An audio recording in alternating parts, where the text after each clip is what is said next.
there's a certain time in your life where you start to think, I think, to get involved a little bit more. Well, I started to get very active advocating after Hurricane Sandy because I was kind of fed up with the way the government was, running. And I started my group, the Queens Public Transit Committee, to try to unite people and actually literally fight for people so that they can get to point A to point B faster. From what I know from Queens South and South Queens and Rockaway especially, that transportation deserts are killing people. I realized that from my point of view, and I believe it's everybody's point of view, that transportation can bring people together or separate people. And if you don't have the right services, you can separate, isolate, and divide people. And I say this right now, people are dying in these transit deserts, these transportation deserts.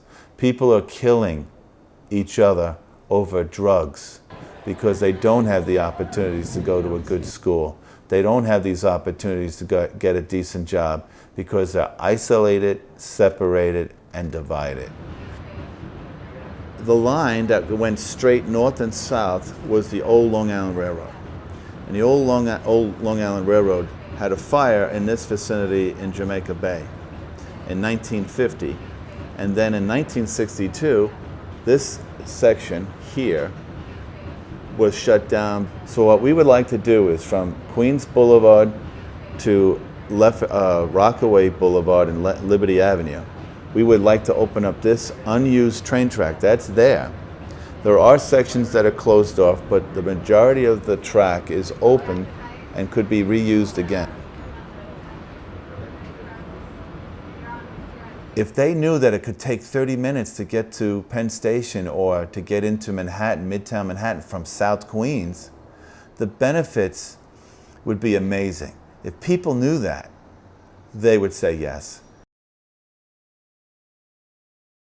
I call Manhattan the inner borough, and the outer boroughs are always being taken advantage of. And that includes everything. And you say, what do you mean? Well, let's just look at Rockaway. Rockaway has problems with flooding. Do we get it fixed? Is Manhattan's flooding going to get fixed first? Well, because there's billions of dollars and trillions of dollars being made there. And I agree, you got to take care of the people with the money, but you also got to share the wealth. Why is it that we spend billions of dollars in Manhattan but not in the outer boroughs, in Queens, to reconstitute and reactivate, reuse this unused train track that would benefit the entire region? If that doesn't happen, you're going to have such a difference in poverty and the uber rich, you might say. In Rockaway, we have some of the highest density of low-income projects.